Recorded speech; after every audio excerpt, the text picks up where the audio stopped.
سوائے نمازیوں کے. ٹھیک ہے, صلی یصلی صلاۃً نماز پڑھنا, اور پھر اسے مسلن, ٹھیک ہے, نماز پڑھنے والا. اور نماز کس کی خصوصیت ہے؟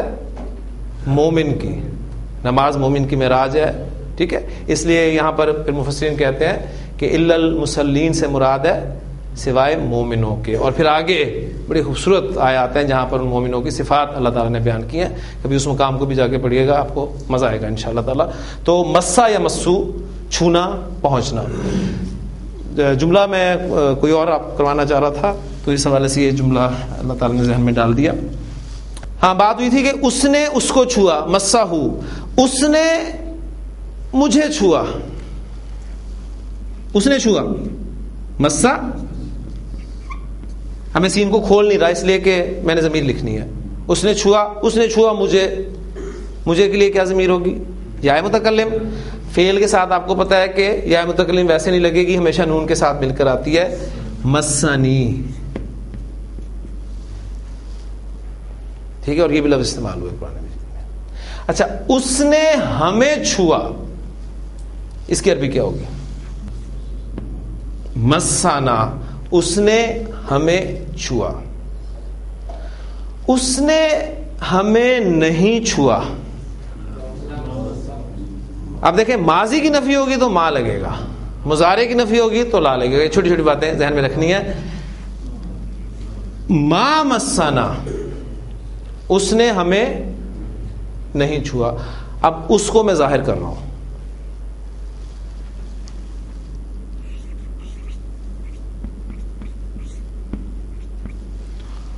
لغوبن, عربی زبان میں لفظ استعمال ہوتا ہے تھکن کے لیے, تھکاوٹ کے لیے. ٹھیک ہے, اور نکرہ استعمال کیا ہے میں نے, تو ترجمہ ہوگا کسی تھکاوٹ نے ہمیں نہیں چھوا, یعنی ہمیں کوئی تھکاوٹ نہیں ہوئی. اچھا, اب دیکھیں ایک پوائنٹ آپ کے سامنے اور آئے گا. اب اس کو, اسم کو میں مزید نکرہ کرنا چاہتا ہوں.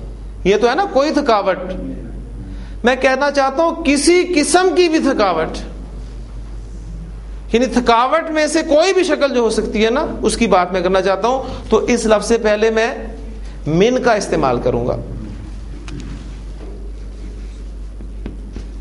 من.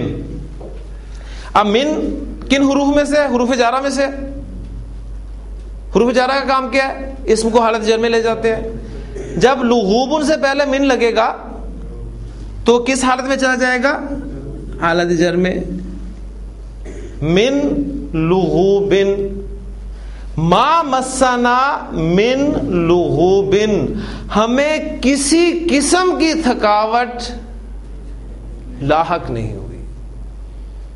ٹھیک, اور پھر یہاں تجوید کا ایک قاعدہ اپلائی ہوگا. نون ساکن کے بعد لام آ رہا ہے, وہ یرملون والا قاعدہ, اس لیے آپ کو لام پر بھی شد لکھی ہوئی ملے گی.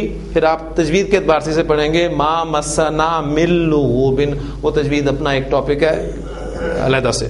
ٹھیک, اب یہ الفاظ قرآن مجید میں اللہ تعالیٰ نے استعمال کیے ہیں. کہاں کیے ہیں؟ سورہ قاف میں استعمال کیے ہیں. وَلَقَدْ خَلَقْنَا السَّمَاوَاتِ وَالْأَرْضَ, یقیناً ہم نے آسمانوں اور زمین کو پیدا کیا. وَمَا بَيْنَهُمَا, صرف آسمان اور زمین کو نہیں, اور جو بَيْنَهُمَا ان دونوں کے درمیان میں ہے. فِي سِتَّةِ أَيَّامٍ, 6 دنوں میں ہم نے پیدا کیا. وَمَا مَسَّنَا مِن لُغُوب, اور ہمیں کوئی بھی تھکان لاحق نہیں ہوئی. تو وہ جو عقیدہ ہے نان مسلمس کا کہ اللہ تعالیٰ نے 6 دنوں میں زمین و آسمان کو پیدا کیا اور پھر اللہ تعالیٰ تھک گئے معاذ اللہ, تو 7ویں دن انہوں نے آرام کیا, عقیدہ غلط کر دیا ان کا قرآن مجید نے. سورہ یوسف میں بھی یہ لفظ استعمال ہوا ہے, وہ آیت, کیونکہ آپ دیکھ رہے ہیں کہ زیادہ مزہ آتا ہے جب ہم آیات میں ان قواعد کو لے کے آتے ہیں, ورنہ قواعد تو کہیں بھی آپ لوگ پڑھ سکتے ہیں. وہاں پر حضرت یوسف علیہ السلام کے بھائی پہنچے تھے حضرت یوسف علیہ السلام کے پاس. بڑے خوبصورت الفاظ ہیں وہاں پر, تنگ ہو کر بری طرح. فلما دخلوا علیہ قالوا یا ایھا العزیز مسنا واہلنا الضر.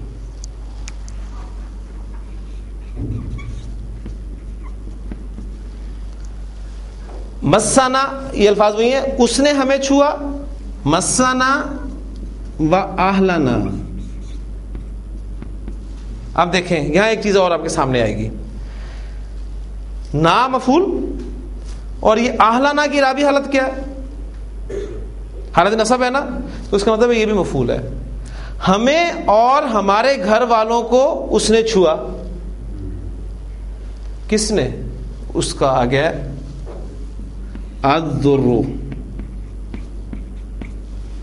وہی تکلیف ضرر پڑا تھا نا ہم نے، ٹھیک ہے. بڑے خوبصورت الفاظ ہیں. فلما دخلوا علیہ قالوا دخلوا علیہ، یہ بھی آپ کر سکتے ہیں. فلما دخلوا علیہ، پس جب وہ حضرت یوسف علیہ السلام کے سامنے آئے، یعنی حاضر ہوئے ان کے سامنے، قالوا کہنے لگے یا ایھا العزیز، اے عزیز، مسنا و اہلنا الضر، ہمیں اور ہمارے گھر والوں کو تنگی نے چھو لیا. فاوف لنا الکیل، ٹھیک ہے، وتصدق علینا. اس وقت حضرت یوسف علیہ السلام جو ہے ان کا دل پھر وہ ایک دم سے نرم ہوا تھا. پھر انہوں نے کہا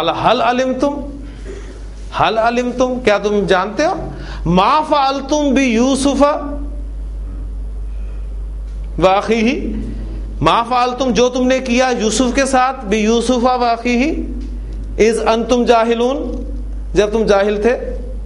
قالوا تو بولے انک لانت یوسف، کیا تم ہی یوسف ہو؟ قال انا یوسف وہذا اخی، تو پھر اس پہ یوسف علیہ السلام بولے کہ ہاں میں یوسف ہوں اور یہ میرا بھائی ہے، اللہ نے ہم پر بڑا احسان کیا. تو بڑے خوبصورت الفاظ ہیں. اور یہ دیکھیے یہ سارا سمپل چیزیں ہیں. اگر آپ کو نہیں ترجمہ آتا تو سورہ یوسف آپ کتنی دفعہ پڑھیں، قرآن نے اس کو بہترین بیان کرنا جو ہے وہ بیان کا ہے. اور وہاں دیکھیں الفاظ شروع میں آپ کو ملیں گے، نحنو نقصو، قاف صاد صاد، قاف صاد صاد، وہاں بھی مضاف، باب نصرہ، قصہ یا قصو، قصہ بیان کرنا. نقصو ہم قصہ بیان کرتے ہیں، اور جس کے سامنے قصہ بیان کیا جائے وہ اللہ کے ساتھ آتا ہے. نقصو علیکا، ہم تمہیں سناتے ہیں. اور پھر اس کو جملہ اسمیہ میں کنورٹ کیا، نحنو نقصو علیکا احسن القصص، اے نبی صلی اللہ علیہ وسلم آپ کو بہترین قصہ جو ہے وہ سناتے ہیں. یعنی ایک سورہ یوسف آپ نے مختلف جگہوں پہ مختلف مسجدوں میں سٹوری سنی ہوگی، قرآن مجید سورہ یوسف کو کس طریقے سے بیان کرتا ہے. یہ آپ کو مزہ آئے گا جب آپ عربی پڑھنے کے بعد اس کو پڑھیں گے، اور کبھی آپ استاد محترم سے اس سورہ یوسف کو سنیں تو واقعی اس کا لطف اور ہی دوبالا ہو جاتا ہے. تو یہ ہمارا مضاف تھا. مضاف وہ غیر صحیح فعل ہے جس کے حروف مادہ میں کوئی حرف 2 مرتبہ آ جائے، اور سچویشن عین اور لام کلمہ کی، دوسرا والا حرف حرکت والا ہے تو ان دونوں حروف کو مرج کر دیا جاتا ہے. اور مرج کرنے کے لیے اس کو ساکن کرنا ہوتا ہے. اس کو ساکن کرنے کے 2 طریقے ہیں. پچھلے والا ساکن ہے تو حرکت پیچھے دے دیں، اگر پچھلے والا ساکن نہیں ہے تو زبردستی ساکن کر دیں، ان دونوں کو مرج کر دیں. اور ماضی کے پہلے 5 صیغوں میں مرج ہوگا، مضارع کی پوری گردان میں مرج ہوگا سوائے 2 صیغوں کے. ثلاثی مجرد کے 3 ابواب سے استعمال ہوتا ہے. باب نصرہ سے کثرت سے استعمال ہوتا ہے، باب ضربہ اور باب سمیہ سے بھی کبھی کبھی ایگزامپلز آ جاتی ہیں. تو یہ تھا ہمارا مضاف. انشاءاللہ تعالی کل ہم کسی فعل کے حروف مادہ میں حرف علت آ جائے تو یہ ٹاپکس بہت اہم ہیں. آپ نے نوٹ کیا ہوگا، شاید یہ آپ سمجھیں کہ یہ ایکسٹرا ایک برڈن ہے. نو، میرا خیال ہے کہ یہ قرآن مجید سمجھنے کے لیے بہت ضروری ہے. یہ ساری ایگزامپلز میں نے آپ کو کوئی عربک کی ایگزامپلز نہیں دی، یا میں نے آپ کے سامنے قرآن کی بات کی ہے یا حدیث کی بات رکھی ہے. تو دلچسپ اسے بنائیں، اپنی دلچسپی شو کریں، سیکھنے کی کوشش کریں، اللہ سے مدد مانگیں، اللہ تعالیٰ آسانی فرمائے. سبحانک اللہم و بحمدک، نشہد ان لا الہ الا انت، نستغفرک و نتوب الیک.